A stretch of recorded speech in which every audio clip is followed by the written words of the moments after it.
Sevaman degan zahotingiz unga qizig'ingiz qolmaydi. Hokimiyatning 48 qoidasi. 3-qoida. Asl maqsading yashirin bo'lsin.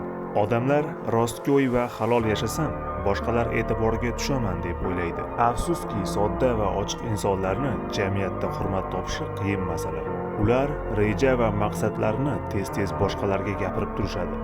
Odamlar hamma maqsadlari ma'lum bo'lgan odamdan zerikishadi. Niyati yashirin insonlar esa hammaning ko'zida sirli va oldindan aytib bo'lmas bo'lib ko'rinadi. Maqsadingizni bila olishmasa, sizdan har doim hadiksirab turishadi. Sevgi masalasida ham qarama-qarshi jins vakilini o'ziga bog'lash uchun unga befarq bo'lish tavsiya etiladi. Lekin sevaman so'zini aytishingiz bilan sizning unga qizig'ingiz qolmaydi. Xuddi yechilgan tengnama kabi. Niyatlaringiz amalga oshmasidan oldin ularni hech kimga aytmang.